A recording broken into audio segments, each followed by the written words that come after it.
जो है वह परमानेंट है, ना ही डिमोटिवेशन जो है वह परमानेंट है। परमानेंट है तो वह है आपका इंस्पिरेशन, सबसे इंपॉर्टेंट है। और जब आप इस तैयारी को करने निकले हैं, you have to look after what exactly the point of the inspiration, why you guys are sitting here, आप क्यों यहाँ बैठे हैं और क्यों यूपीएससी और स्टेट पीसीएस की तैयारी कर रहे हैं। अगर आपको ये नहीं पता है, यकीन मानिएगा नहीं निकलेगा। मतलब ये बड़ी बात है कि हम डे वन जो है, जहां मैं आपसे एक डेमो, आप उसे डेमो की तरह देख रहे हैं, मेरा एक अपना नज़रिया है डेमो को लेकर। एक छात्र जो है, एक स्टूडेंट जो है, वो कभी किसी टीचर का डेमो नहीं ले सकता बेटा। हमें समझना है, मुझे ये समझना है कि आप क्या मेरे साथ कंफर्टेबल हैं पढ़ने के लिए। मैं तो 7 साल से पढ़ा ही रहा हूँ। दूसरा, क्या आपको ये समझना है क्या ये व्यक्ति जो है मुझे पढ़ा सकता है, क्या मैं इसके साथ पढ़ने में कंफर्टेबल हूं, और क्या इनकी जो हमें पढ़ाने जा रहे हैं, जो ये हमें डिलीवर करने जा रहे हैं, जो कंटेंट ये हमें दे रहे हैं, उसके बेसिस पर प्रीवियस ईयर्स के क्वेश्चंस जो हैं वो हमसे बन रहे हैं कि नहीं बन रहे हैं। जब हम घर जाकर एमसीक्यूज लगा रहे हैं, जब हम घर जाकर मेंस के आंसर्स को लगा रहे हैं, तो क्या उस परिस्थिति में हमसे मेंस के आंसर्स और प्रीलिम्स के आंसर्स जो हैं वो बन रहे हैं कि नहीं बन रहे। हमें इस चीज़ को ओवरऑल समझना है। हम वापस आ रहे हैं इंस्पिरेशन और मोटिवेशन और डिमोटिवेशन पर। कई बार नंबर कम आते हैं, है ना। इन्होंने बहुत तैयारी की, बहुत लंबा समय इन्होंने दिया, अचानक से एक टेस्ट था और टेस्ट में जाकर इनके नंबर जो हैं वो अचानक से कम आए। इनको अंदर से आया कि यार नहीं, मैं तो बहुत पढ़ रही थी और अचानक से कुछ अच्छा नहीं चल रहा है, कुछ ठीक नहीं चल रहा है। तो इसकी वजह से क्या हुआ, बोले एक काम करते हैं, या तो तैयारी छोड़ देते हैं या 2-4 घंटे एक्स्ट्रा पढ़ना और स्टार्ट कर देते हैं। अब आप 2-4 घंटे एक्स्ट्रा जब पढ़ेंगे बेटा, तो आप समझ रहे हैं कि आपकी पूरी लाइफ साइकिल जो है वो चेंज हो जाएगी। तो ऐसी स्थिति में हमें क्या, किस चीज की जरूरत है, हमें ये पता होना चाहिए कि हम तैयारी करने क्यों निकलें। अगर आपको ये वैलिड पॉइंट पता है, इंस्पिरेशन का लिटरल मीनिंग आपको पता है, तो आपको मोटिवेशन डिमोटिवेशन की जरूरत नहीं है। बिलीव में, एक वो स्टूडेंट जो सिविल सर्विसेज की तैयारी करने निकलता है, उसे मोटिवेशन की जरूरत नहीं है बेटा। इंस्पिरेशन बहुत बड़ा है।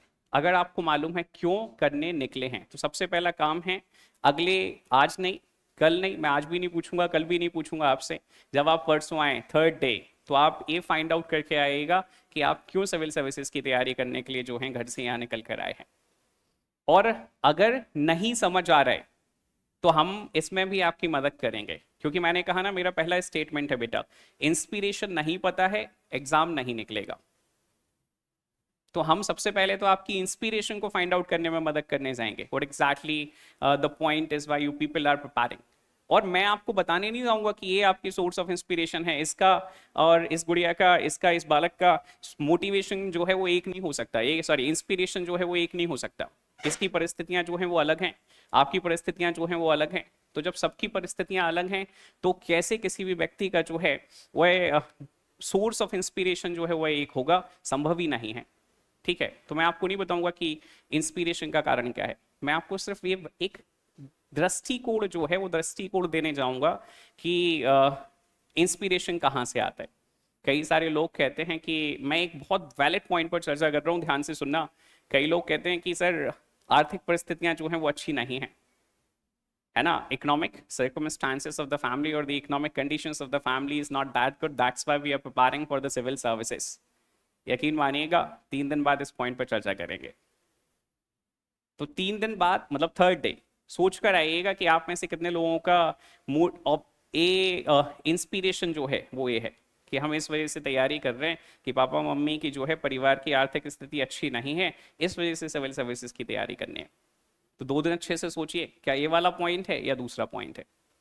और जिसके पास दूसरा अच्छा पॉइंट होगा, उसको, जिसका एग्जैक्ट तीसरे दिन सोर्स ऑफ इंस्पिरेशन या इंस्पिरेशन का जो पॉइंट है वो निकल कर आएगा, हम हमारी संस्था की तरफ से रोहित जी एक्स्ट्रा 5% का डिस्काउंट जो है फीस में मेरी तरफ से ने दे दीजिएगा, जो हमें इंस्पिरेशन का कारण बताने जाएगा। ठीक है, तो आपकी जो भी फीस होगी उसमें 5%, अगर आपने इंस्पिरेशन का कारण जो है अपना प्रूफ कर दिया कि भैया ये हमारा इंस्पिरेशन है, इस वजह से हम तैयारी करने निकले हैं, और जब मैं आपसे उस पर चर्चा करूं और आपने कह दिया कि हाँ बिल्कुल ठीक है, अगर मैं सहमत हूं, ये सहमत हैं बगल वाले, तो आप ये रोहित जी 5% में आपका नाम लिख लेंगे एक्स्ट्रा। ठीक है, तो वो 5% के लिए आपको नेगोशिएट नहीं करना पड़ेगा, आपको ऑफिस जाके नहीं कहना पड़ेगा कि थोड़ी सी फीस जो है वो कम कर दो। ठीक है, एक तो ये हो गया। अब बेसिक चर्चा कर लेते हैं। यूपीएससी की तैयारी कितने लोग कर रहे हैं? ठीक है। एमपीपीएससी की तैयारी? ठीक है। आपने बेटा क्या बताया, यूपीएससी? क्यों कर रहे हैं यूपीएससी की तैयारी?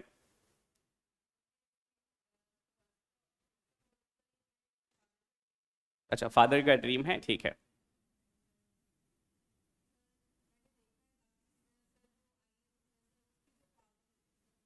आईएएस की पावर जो होती है वो बहुत ज़्यादा होती है, बहुत वास्ट होती है, इस वजह से आपने यूपीएससी का रास्ता जो है उसका चुनाव किया। इस बुकलेट को पढ़कर आइएगा। इसकी मालूम है कि पेपर पैटर्न जो है वो क्या होता है? यूपीएससी जो है वो एक ऐसे एग्जाम कंडक्ट कराता है, एमपीपीएससी जो है वो एक ऐसे एग्जाम कंडक्ट कराता है। इसमें सिलेबस भी लिखा है, इसमें पेपर का जो स्कीम है वो भी लिखा हुआ है, सारी चीज़ें इसमें मेंशन हैं। बहुत जल्द एक वीडियो आपको प्रोवाइड कर दी जाएगी पूरे सिलेबस के एक्सप्लेनेशन के साथ, जिसमें मैं आपको पूरा एमपीपीएससी का सिलेबस जो है वो एक्सप्लेन करके आपके पास लिंक शेयर कर दी जाएगी। लाइकवाइज यूपीएससी का सिलेबस भी शेयर कर दिया जाएगा आपके साथ बहुत जल्द, 1-2 दिन में ही, ठीक है। तो वहां से आप ये समझ पाएंगे कि यूपीएससी का रास्ता कितना आसान है और एमपीपीएससी का रास्ता कितना कठिन है।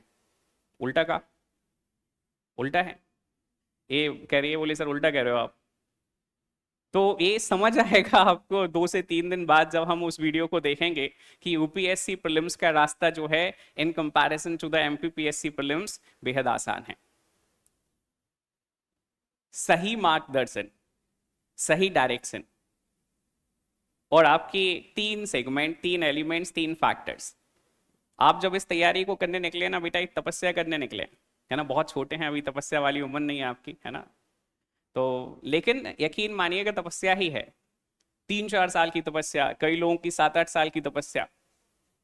कई लोगों का सिलेक्शन ना 33, 34, 35 साल तक भी नहीं होता है एमपीपीएससी में, 40 साल तक वैसे भी सरकार आपको जो है अपॉर्चुनिटी दे रही है। तो हमें ये समझना है कि इस पीरियड में हमें कौन से ऐसे सेगमेंट हैं जिनकी वजह से बच्चे का सिलेक्शन जो होता है स्टूडेंट का, कई लोगों का फर्स्ट अटेम्प्ट में हो जाता है। सेमिनार में जाते हो, जो सेमिनार्स होते हैं कंडक्ट कराए जाते हैं, टीचर्स होते हैं, कुछ जो सफल लोग होते हैं वो उसमें सेमिनार्स में आते हैं। तो बच्चे के मन में ना सवाल आता है कई बार, मैंने कई बार देखा है कि स्टूडेंट जो है वो सवाल पूछ रहा है, सर क्या फर्स्ट अटेम्प्ट में सिलेक्शन होता है? आप में से कितने लोगों के मन में सवाल है कि फर्स्ट अटेम्प्ट में सिलेक्शन होता है कोई ऐसा जिसके मन में सवाल है? आपके मन में सवाल है, और कोई है आपके मन में भी सवाल है, और कोई है जिसके मन में सवाल हो कि फर्स्ट अटेम्प्ट में सिलेक्शन होता है या नहीं होता है? अच्छा, आप अमन के मन में भी सवाल है, आप में से किसी और के मन में सवाल है? अच्छा, कितने लोग जानते हैं आप में से और मानते हैं कि नहीं भाई फर्स्ट अटेम्प्ट में सिलेक्शन होता है? होता है, ठीक है। आप में से कितने लोगों के जानने वाले जो हैं वो फर्स्ट अटेम्प्ट में सिलेक्ट हुए? ठीक है। तो ये 2-3 लोग हैं, इनके जानने वाले जो हैं वो फर्स्ट अटेम्प्ट में सिलेक्ट हुए हैं। तो एक अच्छी बात है कि भाई देखो आपके साथ कुछ लोग ऐसे बैठे हैं जिनका ये मानना है और जिनके नियर एंड डियर वंस जो हैं वो फर्स्ट अटेम्प्ट में एग्जाम को क्लियर करके बैठे हैं। तो मतलब असंभव तो नहीं है, क्या नहीं है? असंभव तो नहीं है, लेकिन यकीन मानिए संभव भी नहीं है सबके लिए, सबके लिए संभव भी नहीं है। कुछ सेगमेंट हैं, कुछ फैक्टर्स हैं जिन फैक्टर्स पर ये डिपेंड करता है, और कौन से ऐसे फैक्टर्स हैं जो आपके सिलेक्शन के रास्ते को आसान बनाएंगे। मैंने नहीं कहा कि सिलेक्शन हो जाएगा, मैंने कहा सिलेक्शन के रास्ते को आसान बनाएंगे। सबसे पहला आपका जो फैक्टर है, जो मोस्ट इंपॉर्टेंट है इस जर्नी में, इस यात्रा में, है ना, वो है आपकी कंसिस्टेंसी। आप जितने कंसिस्टेंट रहेंगे, मतलब नियमित रहेंगे, अगर सेशंस 6 दिन चल रहे हैं तो आप सेशंस में 6 दिन प्रेजेंट हैं, यह निर्धारित करेगा कि आप जो है वह सफल हो पाएंगे कि नहीं हो पाएंगे। अगर 6 में से 5 दिन भी आप आते हैं, 1 दिन भी नहीं आते हैं, यकीन मानिएगा नहीं होंगे, लिख कर ले जाइए। और किसी को अगर ऐसा कॉन्फिडेंस हो, किसी को ऐसा बिलीव हो कि नहीं भाई हमारा तो हो जाएगा, तो है ना, ईश्वर माँ सरस्वती जो है वो आपके मस्तिष्क में भी विराजमान हो और आपकी जीवा पर भी विराजमान हो, ऐसा मैं चाहूंगा। I am not going to challenge you, बिल्कुल हो सकता है कोई, है ना, स्पिरिचुअल पावर लेकर आए हो, कोई सुपर पावर जो है सुपर नेचुरल फोर्स लेकर आए हो, कोई यज्ञ वज्ञ करते हो अलग से, हो जाए सिलेक्शन। तो बोले नहीं सर देखो कुलदीप सर ने तो कहा था। तो ये अधिकांशतः लोगों के केस में हमें ये समझना होगा कि नियमितता बहुत जरूरी है, कंसिस्टेंसी। इसके बाद जाकर जब आप कंसिस्टेंट हैं तो फिर आपको ऑनेस्टी जो है इन एफर्ट्स में आपके मेंटेन करने होगी, ईमानदारी। आपसे जब सवाल पूछा जा रहा है तो आपको अगर आंसर आता है तो आपको बताना है। कई लोग होते हैं थोड़े से ज्यादा बुद्धिजीवी, तो वो बुद्धिजीवी लोग ये कहते हैं अरे है ना हम नहीं बताएंगे, हम तो इंटेलिजेंट हैं। तो आपको उस स्टेज पे ये समझना है कि भैया सवाल पूछा गया है तो है ना निश्चित तौर पे इंटेलिजेंस ही चेक करने के लिए पूछा जा रहा है, बताना तो पड़ेगा। अब मैंने कहा कि हाथ उठाएं आप में से कितने लोग ये मानते हैं कि मोटिवेशन जो है, मैंने देखा कि सिर्फ दो छात्र जो हैं, एक आप और एक आप, आपने कहा कि भैया मोटिवेशन जो है ये जरूरी होता है। इंस्पिरेशन के लिए पूछा तब भी एक दो लोगों ने उठाया। कुछ लोग जो हैं वो किसी में नहीं आते, ना ये इनका मानना है कि मोटिवेशन जरूरी है, ना इनका मानना है कि इंस्पिरेशन जरूरी है। तो ऐसे लोगों के लिए जरूरी क्या है फिर? आना तो दोनों में से किसी एक में ना, या तो either you are in need of the motivation or either you are in need of the inspiration. What exactly I'm asking to you is for the inspiration, not for the motivation. When you will be having a very clear cut idea about the inspiration, believe me, you will not be looking after the so called motivation. और अभी हम करेंगे तीसरे दिन, मैंने कहा ना चर्चा। अब अगर आप बहुत ईमानदार हैं एफर्ट्स के साथ, आपसे कहा गया घर से कुछ काम करके लेकर आना है तो लेकर आना है। तीसरा है हमारा हार्डवर्क। तीसरा हमारा ये जो है कठोर परिश्रम, है ना, तपस्या नहीं करनी है। कठोर परिश्रम का मतलब है नियमित परिश्रम, 6 से 7 घंटे का, 4 घंटे क्लासेस चल रही हैं, 3 घंटे की 4 घंटे की self study, but on a very regular note. क्योंकि मैं बीच में और हमारी संस्था के जो टीचर्स हैं वो बीच में आपसे पूछेंगे कि संडे जो है बेटा कल क्या पढ़े थे, तो आप कहेंगे सर हम तो कुछ नहीं पढ़े थे, सो रहे थे, संडे था। तो आप समझ रहे हैं कि आप क्या हैं, अनियमित हैं, आप क्या हैं, ईमानदार नहीं हैं, आप क्या हैं, इससे बच रहे हैं, लेजी हैं। यू हैव टू अंडरस्टैंड कि जिस फेस में आप हैं बेटा, जो एक जिस स्टेज पर आप अभी बैठे ना, वहां कोई लेजीपन नहीं होता, कोई लेजीनेस का कॉन्सेप्ट नहीं है। हमें तब तक नहीं रुकना है जब तक हमारा सिलेक्शन नहीं हो जाता। रार नहीं मानूंगा, हार नहीं मानूंगा, सुना है आपने, रार नहीं ठानूंगा, हार नहीं मानूंगा, तो हार नहीं माननी है, बस लगे रहना है। अब क्या सबका हो जाएगा जो कंसिस्टेंट है? मान के चलो ये जितने बैठे हैं आज सारे बोले हम तो है ना आज बेहद इंस्पायर हो गए और बेहद प्रभावित हो गए, और अब हम कंसिस्टेंसी भी मेंटेन करेंगे, ऑनेस्टी भी मेंटेन करेंगे, और हार्डवर्क जो है ये तो है ना गधे की तरह करेंगे, घोड़े की तरह नहीं करेंगे। तो यकीन मानिएगा घोड़े वाला हार्डवर्क जो है वो चाहिए, गधे वाला नहीं चाहिए। लेकिन सब कर रहे हैं तो क्या सबका सिलेक्शन हो जाएगा? होगा? नहीं होगा ना। तो अब यहां सबसे इंपॉर्टेंट एलिमेंट की जरूरत है। कौन बताना चाहता है कि अब सबसे इंपॉर्टेंट क्या है? Smart work. ठीक है, अगर स्मार्ट वर्क सब करने लगे और उसके बाद भी नहीं हो, फिर किस चीज की जरूरत है?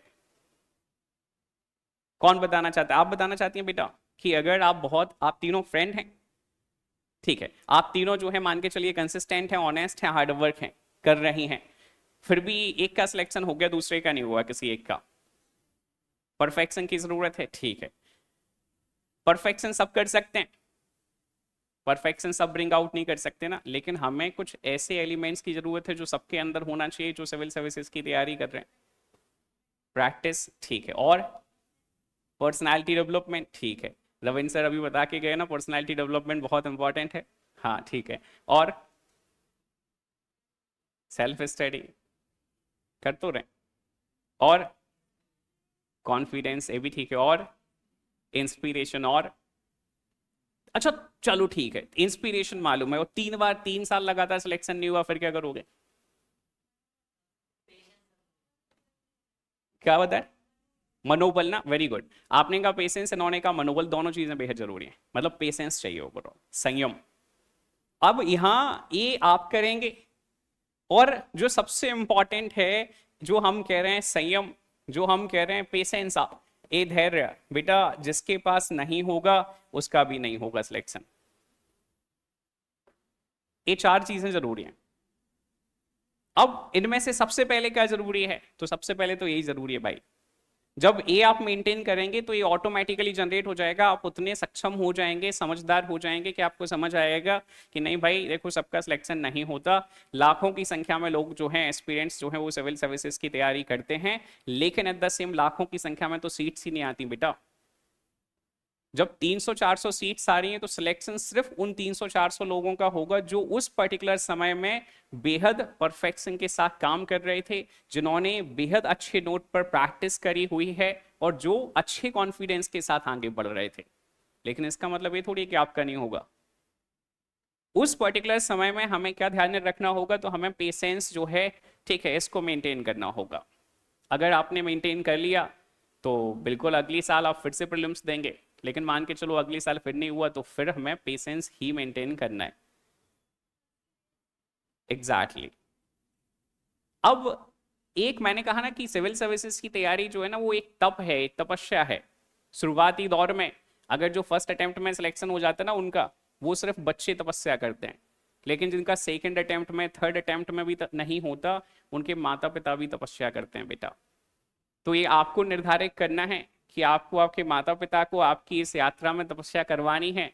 कैसे करेंगे? आप पर पैसा इन्वेस्ट करके, संयम बना के। जिस स्टेज पे वो सोच रहे होंगे कि ये बच्चा हमारा इंडिपेंडेंट होगा और हमारे लिए सहयोग करेगा, उस पर्टिकुलर समय पर आप उन पर ही बोझ बने हुए हैं, तो उनका भी धैर्य जो है वह जवाब देने लगेगा। और भारतीय जब हम सामाजिक दृष्टिकोण से देखने का प्रयास करते हैं, आज आप देख रहे हैं कि लड़कियां जो हैं सिविल सर्विसेज की तैयारी ज़्यादा करते हैं। तो एक स्टेज के बाद जाकर जो है लड़कियों के कंटेक्स्ट में माता पिता जो हैं थोड़े ज़्यादा चिंतित होते हैं। और किस तरीके से चिंतित होते हैं, एक स्पेसिफिक एज के बाद जाकर निर्धारित किया जाता है कि बच्ची बड़ी हो रही है, 3-4 साल से तैयारी कर रही है, कुछ नहीं हो रहा, क्या कर दें? शादी कर दें। तो अब इस डिसीजन पे पहुंचे उसके पहले आपको क्या चाहिए? सिलेक्शन चाहिए। अच्छा, आप बोले सर सिलेक्शन हो ही नहीं रहा, लेकिन डिसीजन पे तो फिर भी पहुंच गए। तो आपको अपने आप को प्रूव करना होगा कि हाँ भाई हम कर सकते हैं, हमें 1 साल का और समय चाहिए। अगर आपको 1 साल का समय दिया जाता है तो आप निश्चित तौर पे जो है वो सिलेक्ट हो सकते हैं। तो इन चीज़ों को थोड़ा सा मेंटेन करिएगा भाई। हम रविंद्रास आईएएस और हमारी पूरी टीम जो है हर स्टूडेंट पर, उनकी कंसिस्टेंसी पर बेहद इम्फेसाइज जो है वह करते हैं, बेहद ध्यान देते हैं। हम प्रयास करते हैं कि आप आपके एफर्ट्स में बहुत ऑनेस्ट हो सकें, क्लास में बैठ के मोबाइल नहीं चलाएं। देखो मैं भी नहीं चला रहा हूँ, है ना, मेरे पास भी है। But at the same time अभी पहला दिन है तो हम इस पर चर्चा नहीं करेंगे, थोड़ा सा कठोर ज़्यादा हो जाएगा, हार्ड। और ये आपकी आदत में आ जाएगा, ऑटोमेटिकली आ जाएगा। जब हम चीज़ों को लेके चलेंगे ना तो वो ऑटोमेटिकली आपकी आदत में आ जाएगा कि नहीं भाई क्लासेस में मोबाइल नहीं चलाना है, डिस्ट्रैक्शन का एक कारण है। ठीक है। उसके बाद जाकर हम ये नियमित कुछ मेंस के टेस्ट जो हैं वह कंडक्ट करते हैं, और हर संडे टू संडे जो है वो प्रीलिम्स के टेस्ट कंडक्ट करते हैं ताकि हम एवेलुएट कर सकें। मूल्यांकन बेहद जरूरी है। रविंद्र सर ने बताया ना कि जैसे आप आपके टॉपिक को कंप्लीट करते हैं, तो आपके टॉपिक के कंप्लीट करने के बाद जाकर आपको प्रैक्टिस करनी होगी, आपको क्वेश्चंस लगाने होंगे। क्वेश्चंस बन रहे हैं तो ये है कि सही रास्ते पर हैं, क्वेश्चंस नहीं बन रहे हैं तो इसका मतलब ये है कि भाई सब ऐसे ही चल रहा है। तो एक तो आप अपना मूल्यांकन करेंगे घर पे प्रैक्टिस करने से, और दूसरा हम मूल्यांकन करेंगे यहाँ रेगुलर बेसिस पर टेस्ट कंडक्ट करवाने से। एक एक दो बच्चे ना पुराने बैठे हैं हमारे, ठीक है, वो अमन बैठा हुआ है, ये श्रुति बैठी हुई है। ये खड़ी हो जाए जरा श्रुति। कितने साल के एमपीपीएससी के पेपर आपके जानने वाले जो भी हों, जो भी सिविल सर्विसेज की तैयारी कर रहे हो, ये आपके आपके मन में भी हो सकता है कि हम रविंद्रास आईएएस को क्यों ज्वाइन करें, जबकि हमारे पास यहाँ नीचे संस्था है, बगल में संस्था है और अन्य संस्थाएं हैं। कितने साल के एमपीपीएससी के पेपर अभी पिछले 15 दिन में, 20 दिन में संस्था ने आपको लगवाए? 2003 से लेकर कहां तक? 2023 तक के, बैठ जाए। अच्छा, ये संस्था ने यहाँ करवाए थे या आपने खुद से करे थे? बन रहे थे आपसे क्वेश्चंस? ये अभी इन्होंने इसी साल जो है पिछली एडमिशन लिया हुआ है, इनका पॉलिटी जो है वो कंप्लीट हुआ, और इन्होंने 20 साल के एमसीक्यूज, पीवाईक्यूज, प्रीवियस ईयर्स के क्वेश्चंस जो हैं वो लगाए हैं। मेरे जाने के बाद भी पूछ लीजिएगा, आपको यही बताएंगे। ठीक है। और आप समझ रहे हैं कि 20 साल के एमसीक्यूज इनने खुद से लगाए हैं। और सिर्फ इनने नहीं लगाए, बगल में जो बच्ची बैठी है इसने लगाए हैं। वो लास्ट में वो बच्चा बैठा हुआ है जो green T shirt, olive green, olive green ही है, हाँ तो ऑलिव ग्रीन में, ऑलिव ग्रीन ही है, ऑलिव ग्रीन है, तो ऑलिव ग्रीन जो मेहंदी कलर है, हाँ ठीक है, तो मेहंदी कलर में जो बैठा है ना टी शर्ट पहन के, उसने भी लगाए। तो ये हम में डिफरेंस है दूसरी संस्थाओं के कंपैरिजन में। जहां दूसरी संस्थाएं टेस्ट नहीं करा पाती, वहां हम 20 साल के प्रीवियस ईयर्स के एमसीक्यू लगवा रहे हैं आपको। और अच्छा, ये जब लगा रही थी तो पूछा जा रहा था आपसे कि कल पेपर कौन सा लगाया था आपने? पूछा जा रहा था कि बेटा जो नहीं बन रहे थे उनके कंटेक्स्ट में भी पूछा जा रहा था। आपको ये लिबर्टी दी जाती है कि आप यहाँ आकर हमसे ये सवाल पूछ सकें, सर मैंने 2007 का एमपीपीएससी का या यूपीएससी का पेपर लगाया, प्लीज मुझे ये क्वेश्चन जो है वो एक्सप्लेन कर दीजिए। So this is something which creates a difference between the Ravindras IAS into the Gwalior and rest of the institutions which are having their location at the Fulbagh only. सही का निर्णय बेहद जरूरी है, नहीं करेंगे बेटा 3 साल कब निकल जाएंगे आपको नहीं पता चलेगा। मैंने कहा ना कि अभी तैयारी करते करते करते करते खासकर लड़कियां उस स्टेज पर कब आ जाएंगी जहां माता पिता जो हैं वो चिंतित होना स्टार्ट कर देंगे, आपको भी पता नहीं चलेगा। और अगर आपने सही का निर्धारण कर लिया, सही का सिलेक्शन कर लिया, तो आप एक कॉन्फिडेंस जो है, मनोबल जो है वो अपने पेरेंट्स में भी जनरेट कर देंगे कि नहीं बच्ची जो है सफल होगी, हमारा बच्चा जो है वो सिलेक्शन दे जाएगा। हम लगातार समर्पित हैं, आप समर्पित हैं, आपको निर्धारित करना है। यकीन मानिए हम 120% के साथ जो है वो एफर्ट्स डालते हैं, 120%। आप सिर्फ 100% से डाल दीजिए। मैं गारंटी दे रहा हूं आपको कि आप फर्स्ट अटेम्प्ट में जो हमारे साथ 3 साल के लिए जुड़ने जा रहे हैं, हम फर्स्ट अटेम्प्ट में आपका प्रीलिम्स में जो है वो सिलेक्शन करा देंगे। देखो mains is all about the practice. It will depends up to your hard work as well as your honesty as well as your consistent efforts into the hard work as well as the honesty। वो आपकी नियमितता पर निर्धारित है। और नियमितता सब classes के लिए नहीं बेटा, नियमितता आपके परिश्रम में, नियमितता आपकी ईमानदारी में। आप घर पे करेंगी, मीन्स की प्रैक्टिस करेंगी, बन जाएगा और हो जाएगा सिलेक्शन। नहीं करेंगे तो दिक्कत है। तो ये एक बेसिक सी चर्चा है, ठीक है। समय के साथ साथ मैं आपसे चिरपरिचित होता रहूंगा, आप थोड़ा थोड़ा मुझसे चिरपरिचित होते रहेंगे। अब हम आ जाते हैं हमारे सब्जेक्ट के कंटेक्स्ट में। जैसा मैंने कहा कि सिलेबस में आपके साथ अभी एक वीडियो जो है वो आपके साथ शेयर कर दी जाएगी कल या परसों में मेरे ही माध्यम से, और तब तक आप इस पीडीएफ बुकलेट को जरूर पढ़ लीजिए घर पर। इस बुकलेट में डायरेक्टर हैं हमारे सी रविंद्र सर, जो हमारी आपके साथ टीम जुड़ेगी वो पूरी टीम यहाँ दी गई है, इनके बारे में भी देख लीजिए। एट द सेम टाइम यहाँ फर्स्ट पेज ओपन कर लीजिए प्लीज, बुकलेट जल्दी से ओपन कर लें, 5 मिनट लेंगे बुकलेट पर हम, फिर हम we will be coming to the polity only. पहला यूपीएससी का सिलेबस दिया है, जो यूपीएससी के छात्र छात्र हैं, यूपीएससी की तैयारी कर रहे हैं, इसे पढ़ लेना है सिर्फ उन लोगों को जो यूपीएससी की तैयारी कर रहे हैं, ठीक है। पूरा स्कीम इसमें दिया है, बहुत ज़्यादा दिमाग नहीं लगाना है, थोड़ा सा महसूस कर लेना है ऐसे, है ना। अच्छा लगे तो ठीक है, नहीं लगे तो कोई बात नहीं, वीडियो आ जाएगी उसके बाद सब समझ आएगा, ठीक है। एमपीपीएससी वाले छात्र छात्राएं जो हैं उनका सिलेबस 3rd पेज पर दिया हुआ है, 3रे पेज पर। जो आपको समझ नहीं आए वो उस वीडियो से ऑटोमेटिकली क्लियर हो जाएगा। मैं आपसे पढ़ने के लिए इसलिए कह रहा हूं क्योंकि वीडियो देखेंगे तो क्लियर होगा ही, लेकिन सेल्फ एफर्ट्स डालेंगे ना तो याद रहेगा बेटा। और सिलेक्शन बहुत सारी चीजों पर निर्धारित होता है, जब तक आपके दिमाग में आपका सिलेबस नहीं होगा, यकीन मानिएगा सिलेक्शन नहीं होगा। इस सिलेबस का इंपॉर्टेंस है, थरो होना चाहिए सिलेबस कि एमपीपीएससी के पेपर 1 में क्या आता है, एमपीपीएससी के पेपर 2 में क्या आता है, यूपीएससी के पेपर 1 में क्या आता है, यूपीएससी के पेपर 2 में क्या आता है। इतना ही है, इतना आसान नहीं है जिस रास्ते पर आप निकले। अग्नि परीक्षा नहीं है लेकिन कठिन परीक्षा है, असंभव नहीं है, संभव है, लेकिन समय लगेगा, धैर्य चाहिए, विवेक चाहिए, परसेवरेंस चाहिए, पेशेंस चाहिए, आपका मनोबल जो है, कॉन्फिडेंस जो है, प्रैक्टिस जो है, ईमानदारी जो है, नियमितता जो है, ये सारी चीजें चाहिए, ठीक है। इसको पढ़ लीजिएगा प्लीज, 1-2 दिन में आपके साथ वीडियो शेयर कर दी जाएगी, पढ़िएगा वही जो आपके काम का हो, अननेसेसरी एफर्ट्स मत डालिएगा, वीडियो आ जाएगी उससे देख लीजिएगा। इसमें देखेंगे ना आप तो आपको यहाँ पॉलिटी नजर आएगी। अब हम हमारे सब्जेक्ट्स पर चर्चा करते हैं थोड़ी सी कि मैं आपको क्या पढ़ाने वाला हूँ। तो जो एमपीपीएससी के छात्र छात्र हैं और जो हमारे यूपीएससी के छात्र छात्र हैं, मैं पॉलिटी आपके लिए लेकर चलूंगा, ठीक है।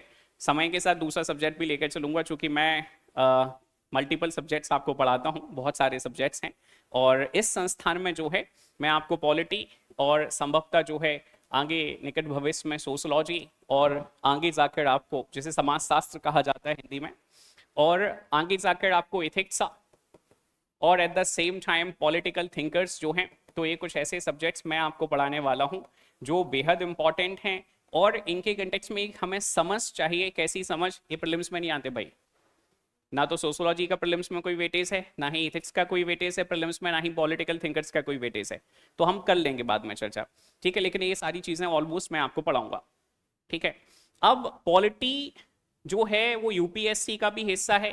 पॉलिटी के साथ साथ यहाँ आईआर जो आता है, इंटरनेशनल रिलेशन, सोशल जस्टिस जो है, ये सारी चीजें जो है हमारे यूपीएससी के पेपर, जो जीएस का सेकंड पेपर है उसका हिस्सा है बेसिकली। उसमें ये रहेगा। टोटल मेंस में 9 स्टेज होती हैं, आप देख लीजिएगा। और 9 स्टेज में जब हम आपका जो क्वालिफाइंग पेपर हैं ऐसे वाले, लैंग्वेज वाले, उनको छोड़ दें, तो फर्स्ट जो हमारा जनरल साइंस का पहला पेपर है, जिसे हम ऐसे के नाम से कंसिडर करते हैं, वहां से मेरिट वाली चीजें बनना स्टार्ट होती हैं। उसके बाद अगले पेपर में हिस्ट्री ज्योग्राफी आता है। अगले पेपर में आप देखें तो थर्ड पेपर हो रहा है, तो उसमें आपका जो है वह पॉलिटी है, सोशल जस्टिस है और आईआर है, ये चीजें रहेंगी। इसमें से मैं आपको पॉलिटी और समय के साथ आईआर आगे पढ़ाऊंगा। ठीक है। पॉलिटी में हमें क्या पढ़ना है? तो पॉलिटी, हम इसे पॉलिटी क्यों रेफर कर रहे हैं, क्यों हम इसे पॉलिटिकल साइंस जो है वह पॉलिटिकल साइंस रेफर नहीं कर रहे, हमें ये भी समझना है भाई। Why we are calling it polity, not the political science? Is there any individual who want to let me know? कोई बताना चाहता है आप में से? आप पॉलिटी क्यों कह रहे हैं बेटा, हम पॉलिटिकल साइंस क्यों नहीं कह रहे हैं इसे हम? सब्जेक्ट तो आपका, अगर आप ग्रेजुएशन कर रहे हैं, बीए आप में से कई सारे लोग कर रहे होंगे, तो बीए का जब आप सब्जेक्ट देखने जाते हैं तो वहां आपसे कहा जाता है कि आपके पास पॉलिटिकल साइंस है, आपके पास हिस्ट्री है, पॉलिटी नहीं कहते कि पॉलिटी नहीं है, मतलब पॉलिटी पर चर्चा नहीं करते। लेकिन जब सिविल सर्विसेज की जर्नी में आते हैं तो सिविल सर्विसेज की जर्नी में हम पॉलिटिकल साइंस नहीं कहते, हम कहते हैं पॉलिटी। ऐसा क्यों कहा जा रहा है, सोचा है कभी? अच्छा, कितने लोग बीए कर रहे हैं, हाथ उठाएं। ग्रेजुएशन में जिनके पास, जो बीए कर रहे हैं, ठीक है। जरूरी नहीं है कि पॉलिटिकल साइंस से कर रहे हो, ठीक है, बहुत सारे लोग कर रहे हैं। पॉलिटी कितने लोगों के पास है ग्रेजुएशन में? पॉलिटिकल साइंस नवनिधि जी आपके पास है, अभी सब्जेक्ट चॉइस करेंगे, ठीक है। 12th पास कितने स्टूडेंट्स हैं आप में से, अभी रिसेंटली जो 12th पास? ठीक है, मतलब अभी आप ग्रेजुएशन के लिए आगे जाएंगे, ठीक है बेटा। तो वहाँ देखेंगे आप कि वहाँ आपके पास जो है सब्जेक्ट है, और इस सब्जेक्ट को जो है हम क्या रेफर कर रहे हैं, तो इस सब्जेक्ट को जो है हम रेफर करते हैं पॉलिटिकल साइंस। ठीक है। तो एक बार जो आपके टीचर है ना, उन टीचर से वहाँ पूछेगा जरूर कि क्यों इसे पॉलिटिकल साइंस जो है वह रेफर किया जा रहा है, क्यों पॉलिटी जो है वह रेफर नहीं किया जा रहा। ठीक है, मैं आपको पॉलिटी बता दूं कि हम पॉलिटी क्यों पढ़ रहे हैं। क्योंकि हम बेटा गवर्नेंस पढ़ रहे हैं। हम क्या पढ़ रहे हैं? गवर्नेंस पढ़ रहे हैं। जो सरकारी व्यवस्था होती है, जिसके माध्यम से सरकार जो संचालित होती है, उस सरकार की व्यवस्थाओं को जो है हम यहाँ पढ़ रहे हैं।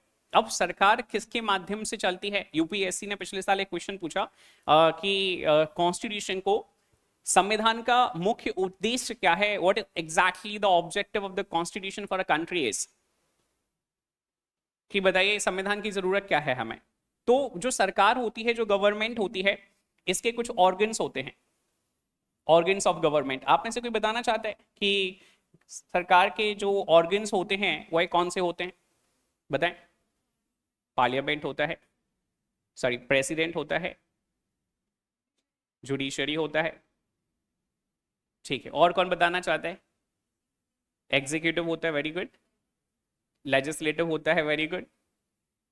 सो ऑर्गन्स ऑफ गवर्नमेंट की जब हम चर्चा करते हैं, सरकार के अंगों की जब हम चर्चा करते हैं ना, हिंदी मीडियम वाले छात्र छात्राएं महसूस नहीं करिएगा बुरा सा कि सर इंग्लिश में चल रहा है। सरकार के जो अंग होते हैं, तो सरकार के अंगों की जब हम चर्चा करते हैं बेटा, तो सरकार के 3 अंग होते हैं। एक हमारा लेजिस्लेटिव बॉडी, ठीक है, जैसे हम वैधानिक बॉडी जो है यह कहते हैं, क्या कहते हैं? वैधानिक बॉडी, ठीक है, वैधानिक संस्था। और एट द सेम टाइम एक हमारा एग्जीक्यूटिव बॉडी होता है, ठीक है, जैसे हम आप कह सकते हैं कार्यपालिका, क्या कहते हैं? कार्यपालिका। और एट द सेम टाइम एक है हमारा जुडिशरी, एक हमारा है जुडिशरी, जिसे हम कहते हैं न्यायपालिका। तो इनका क्या किया जा रहा है? बोलिए सर, इनके फंक्शंस को, इनके कार्यों को निर्धारित जो किया जाता है, एक डॉक्यूमेंट के माध्यम से किया जाता है, एक बुक के माध्यम से किया जाता है, जिसको हम क्या रेफर करते हैं? संविधान रेफर करते हैं। मैं लिखाऊंगा सारी चीजें आपको लिखना नहीं है, सिर्फ सुनना है आज, क्योंकि जब हम लिखेंगे तो हम एक फ्लो में लिखेंगे, the document which decides the functions of the organs of the government that is referred as the constitution, and when it comes to the organs of the government, legislative body, executive body as well as the judiciary is referred as the organs of government. तो ये मैं लिखा दूंगा, फिलहाल समझना ज्यादा जरूरी है कि ये सरकार के अंग है। तो इन सरकार के अंगों को क्या किया जा रहा है, इनके फंक्शंस को निर्धारित किया जा रहा है, जिसके माध्यम से निर्धारित किया जा रहा है वह क्या है, एक डॉक्यूमेंट। उस डॉक्यूमेंट को क्या रेफर कर रहे हैं, कॉन्स्टिट्यूशन। तो हम सिर्फ इसके बारे में पढ़ रहे हैं भाई, किसके बारे में पढ़ रहे हैं, कॉन्स्टिट्यूशन के बारे में। हम किसके बारे में पढ़ रहे हैं, गवर्नेंस के बारे में, इसलिए हम क्या रेफर कर रहे हैं, पॉलिटी। गवर्नेंस पढ़ रहे हैं इसलिए रेफर कर रहे हैं पॉलिटी। क्या नहीं पढ़ रहे हैं, जो थिंकर्स हैं, जो स्कॉलर्स हैं, जो थ्योरीज हैं, उनको नहीं पढ़ रहे हैं, इस वजह से इसे रेफर नहीं कर रहे हैं, क्या, पॉलिटिकल साइंस। समझ आ गया, this is the difference basically. Clear है। अब थोड़ी सी चर्चा कॉन्स्टिट्यूशन के कंटेक्स्ट में कर लेते हैं, क्योंकि इसी को पढ़ने वाले। आप में से कौन बताना चाहता है संविधान एग्जैक्टली है क्या? दूसरा क्वेश्चन पूछ लेता हूं, सामान्य जो विधि है, आप में से किसी का नाम विधि तो नहीं है भाई? ठीक है। सामान्य विधि में, कानून में और संविधान में डिफरेंस क्या है, कौन बताना चाहता है? What exactly the difference between, मैंने कहा था ना हर बार पढ़ोगे कुछ ना कुछ नया ही पढ़ोगे। So what exactly the difference between the ordinary laws, regulations in the country in this along with the Indian constitution, आप बताना चाहते हैं? बताएं। ठीक है, हाँ बेटा, संविधान इन तीनों के फंक्शंस को निर्धारित करता है। संविधान जो है इन तीनों के फंक्शंस को ही निर्धारित करता है, और लेजिस्लेटिव बॉडी जो है यह विधि बनाती है बेटा, यह कानून बनाती है, और उन कानून को जो इम्प्लीमेंट किया जाता है वह इस बॉडी के माध्यम से किया जाता है। आपने उल्टा बताया। और जो नजर रखी जाती है वह किसके माध्यम से रखी जाती है, जुडिशरी, न्यायपालिका के माध्यम से रखी जाती है। लेकिन हमें समझना यह है कि डिफरेंस क्या है। जब जब कोई समस्या होती है ना कि यार ये लॉ जो है समझ नहीं आ रहा है, ये कानून जो है वह समझ नहीं आ रहा है, ये विधि जो है वह समझ नहीं आ रही है, ये परंपरा जो है वह समझ नहीं आ रही है, तो हम एक किताब को रेफर करते हैं, संविधान। और उस संविधान में जो लिखा होता है उसके हिसाब से फिर हम इंटरप्रिटेशन करते हैं। So this is the difference. तो यहां से समझ आ रहा है व्हाट एग्जैक्टली द सुप्रीम, सर्वोच्च कौन है, सर्वोच्च संविधान है, जिसके हिसाब से सारी चीजें जो हैं कंट्री में ऑपरेट होती हैं। ठंड लग रही है, सर्दी लग रही है, प्लीज इस साइड आ जाए, इधर शिफ्ट हो जाए, या इनके साथ आ जाए, आगे आ जाए, कोई दिक्कत नहीं है बेटा। फैन, अच्छा फैन ऑफ कर दीजिए प्लीज वहां से। हो गया, ठीक है। ओ,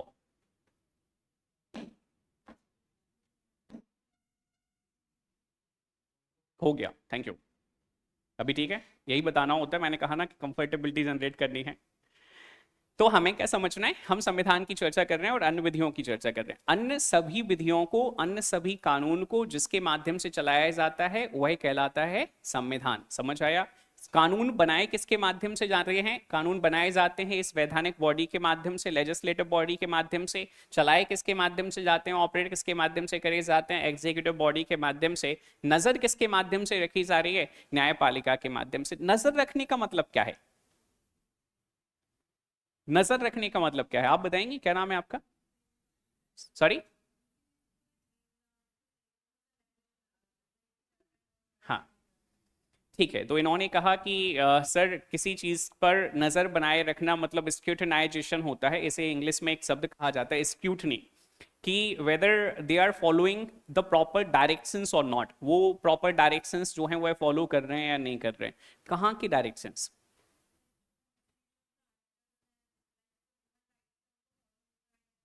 तो यहां से हमें ये समझना है क्या वो इसको फॉलो कर रहे हैं या नहीं कर रहे। समझ आ रहे हैं कि सामान्य विधियां, सामान्य कानून, सामान्य विनिमय, यह संविधान के जो प्रावधान हैं उन संविधान के प्रावधानों को फॉलो करते हैं या नहीं करते हैं। तो उनकी संवैधानिक वैलिडिटी जो होती है, उस संवैधानिक वैलिडिटी को चेक करने की जो रिस्पॉन्सिबिलिटी है संविधान में, वह किस बॉडी को दी गई है, तो वह न्यायपालिका को दी गई है। अब अगर बेटा कोई भी कानून, कोई भी विधि, कोई भी विनिमय अगर संवैधानिक प्रावधानों को फॉलो नहीं करता है तो ऐसी स्थिति में क्या होगा?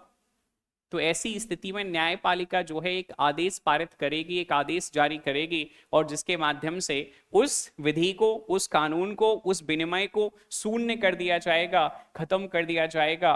M I very clear to you with the same और नॉट? समझ आया? ये है संविधान का इम्पैक्ट।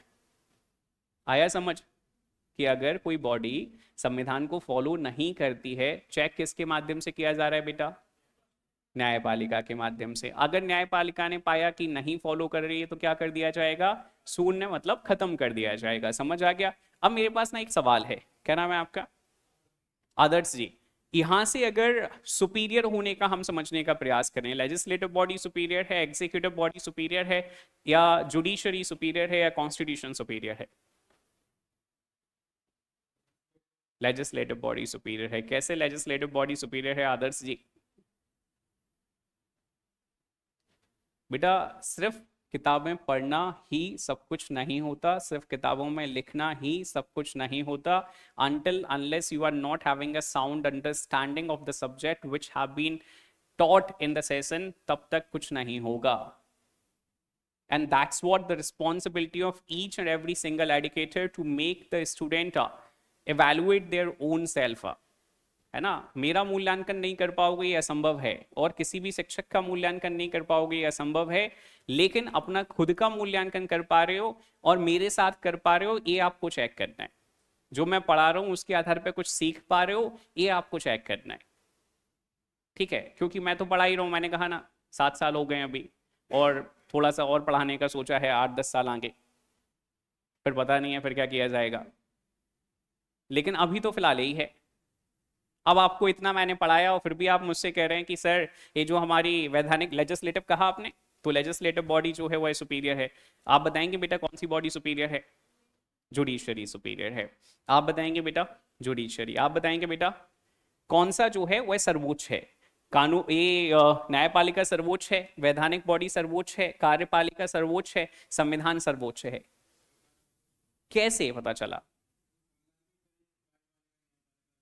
क्योंकि मैंने आज शुरुआत जब की ना तो मैंने आपसे कहा कि फंक्शंस ऑफ द कार्यपालिका, न्यायपालिका, वैधानिक body which means the executive, legislative as well as the judiciary is determined by Indian constitution और द कॉन्स्टिट्यूशन।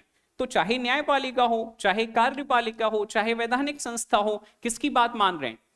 संविधान की। तो सर्वोच्च क्या है? संविधान। तो हम संविधान को क्या कह सकते हैं? सुप्रीम लॉ कह सकते हैं या नहीं कह सकते हैं? ये क्या है? Supreme law. और इस सुप्रीम लॉ को फॉलो करना होगा किसको बेटा? इस विधि को, इस कानून को, अन्य किसी भी विनिमय को in the country. Am I very clear to you? तो इंग्लिश में कह सकते हैं क्या? It is primary document which is followed by or which have to be followed by every single law, every single rule, tradition, custom into the country. And that's what the difference between the ordinary laws and the constitution is. Superior क्या है? संविधान, हमें तो इसे follow करना है। समझ आ गया? ये डिफरेंस है किसी भी सामान्य विधि में, सामान्य कानून में और हमारे संविधान में। क्लियर है? अब एक और पॉइंट आपको समझना है कि ये संविधान था, इंडियन कॉन्स्टिट्यूशन नहीं था। जब हम इंडियन कॉन्स्टिट्यूशन की चर्चा करते हैं, it's the lengthiest constitution in the world. उम्मीद है आपने सुना होगा कि भारत का संविधान जो है विश्व का सबसे बड़ा संविधान है। सुना है आपने ऐसा? तो क्या संभव है कि एक सिंगल परिभाषा में इसे जो है वह बांधा जा सके? बांधा जा सकता है, डिफाइन किया। बांधा मतलब डिफाइन, बांधना नहीं है रस्सी लेके, है ना? डिफाइन किया जा सकता है। When it comes to the Indian Constitution is the world's lengthiest constitution, and it is not possible for anybody to define in a single definition to the Indian Constitution, to define Indian Constitution in a single article, in a single session. एक class में असंभव है constitution को define कर पाना। मोटे मोटे तौर पे समझते हैं तो मोटे मोटे तौर पे हमने क्या समझा कि कार्यपालिका, न्यायपालिका, वैधानिक संस्था जो कि सरकार के अंग होते हैं, ऑर्गन्स ऑफ गवर्नमेंट होते हैं, इनके फंक्शंस को जिस डॉक्यूमेंट के माध्यम से निर्धारित किया जाता है उस डॉक्यूमेंट को क्या कहते हैं? उस डॉक्यूमेंट को कॉन्स्टिट्यूशन कहते हैं। अब हम इसे कह रहे हैं lengthiest constitution in the world. तो मतलब क्या है कि इसमें जो कुछ भी है, मुझे नहीं पता क्या है, जो कुछ भी है वो बहुत है। ठीक है, इसीलिए तो बड़ा है। तो मैं आपको बताता हूं कि इसमें है क्या। कौन बताना चाहता है आप में से इसमें क्या क्या है? आप बताना चाहती हैं? आर्टिकल्स हैं, शेड्यूल्स हैं और पार्ट्स हैं। वेरी गुड बेटा। तो इसमें कुछ आर्टिकल्स हैं, इसमें कुछ शेड्यूल्स हैं, मैं अभी हिंदी में भी बताने जाऊंगा, और इसमें कुछ जो हैं वो है पार्ट्स हैं हमारे, ठीक है।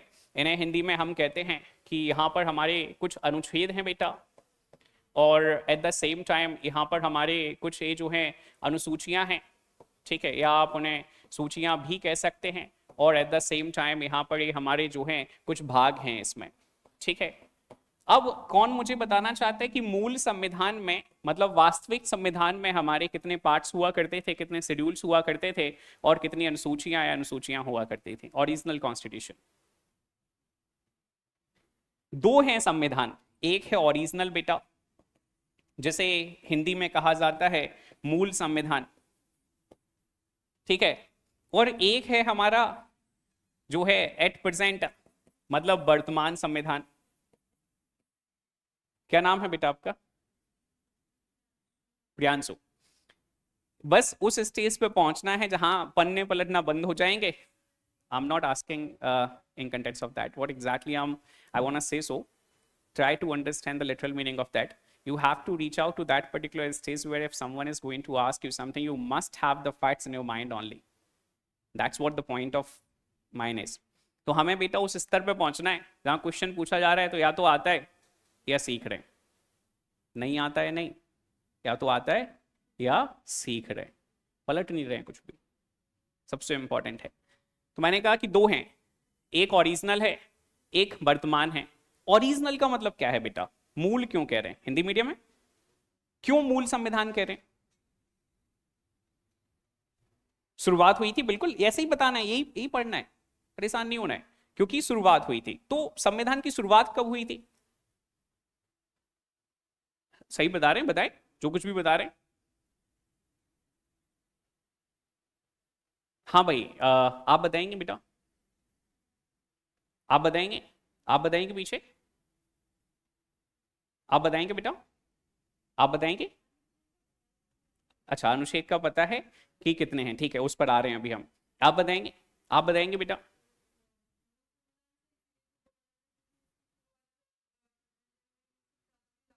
ठीक है, 26 जनवरी 1950, इस दिन जो संविधान लागू हुआ था वह है मूल संविधान। इस दिन जो संविधान लागू हुआ था वह है मूल संविधान। क्लियर है? और आज वर्तमान, आज वर्तमान में क्या है? 8 अप्रैल 2024।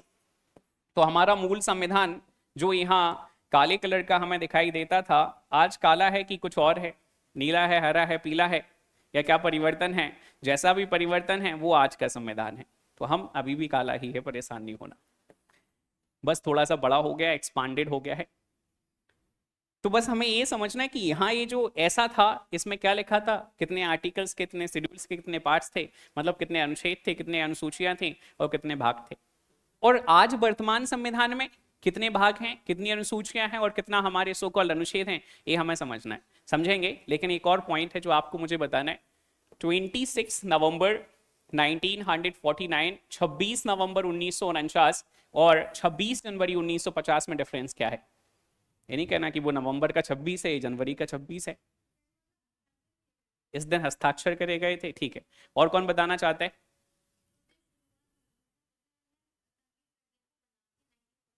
इन्होंने कहा कि सर इस दिन जो है हमारे कॉन्स्टिट्यूशन को बनाकर जो है वह तैयार कर लिया गया था। So you have to be thoroughly clear कि कॉन्स्टिट्यूशन अडॉप्शन डे है, मतलब हमने बना लिया, हमने तैयार कर लिया और हमने इसे अडॉप्ट कर लिया, मैंने भारतीयों को दे दिया। मतलब अब इसको क्रियान्वित कब किया गया, लागू कब किया गया?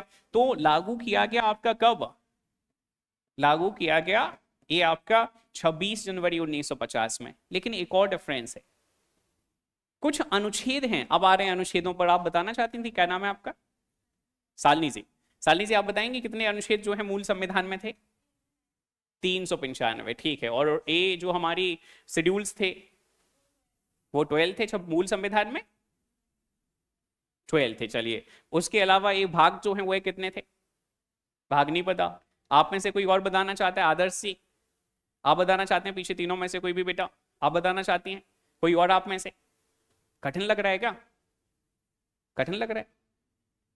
कठिन नहीं है, बहुत आसान है। यकीन मानो, मतलब मैं अपने 7 साल जो मुझे पढ़ाते पढ़ाते हुए हैं, और 3 साल मैंने खुद ने पढ़ा था, ऑब्वियस है ना। तो 8-10 साल के एक्सपीरियंस के साथ पढ़ा रहा हूँ आपको। एक ऐसा सब्जेक्ट है जो जैसा सीख जाओगे वो वैसे ही नंबर दिला देगा। मतलब अगर 10 क्वेश्चन आने जा रहे हैं तो 20 नंबर पक्के हैं, अगर आपने ईमानदारी से पढ़ा है। और अगर बाकी के सब्जेक्ट में 10 क्वेश्चन आने जा रहे हैं, जरूरी नहीं है कि एक भी बने। This is the difference between the polity, मतलब ये हमारा जो राजनीतिक विज्ञान है, राजनीति है, और हमारा जो इतिहास है, उनमें ये अंतर है बेटा। क्योंकि यहां सीधा पूछेगा कि बताइए मूल संविधान में जो है वो कितने अनुच्छेद थे, तो आंसर हो गया 395। अब कितनी अनुसूचियां सूचियां थी, और हाँ ठीक है, तो वहां पर 8 अनुसूचियां सूचियां थी। ठीक है, और अगर पार्ट्स की चर्चा करने जा रहे हैं तो कितने पार्ट्स हुआ करते थे? 22 पार्ट्स हुआ करते थे, 22। आज अगर हम देखें तो आज कैसा नजर आ रहा है? बोले सर देखो, लिखित फॉर्म में, लिखित फॉर्म में जब हम चर्चा करने जा रहे हैं तो यह 395 ही है। लिखित फॉर्म में जब हम चर्चा करने जा रहे हैं तो ये हमारे 12 हो गए। लिखित फॉर्म में जब हम चर्चा करने जा रहे हैं तो ये हमारे कितने हैं? 22 की 25? बोले सर ये हमारे 22 हैं। लिखित फॉर्म में चर्चा करिए। अब इसे दूसरे फॉर्म में देखें, जादू देखें, तो जादू अगर हम देखें तो अप्रोक्स 450 आर्टिकल्स हैं अनुमानित तौर पर। ठीक है, उसके अलावा शेड्यूल्स देखें तो शेड्यूल्स 12 हैं, और अगर अनुमानित तौर पर ये पार्ट्स को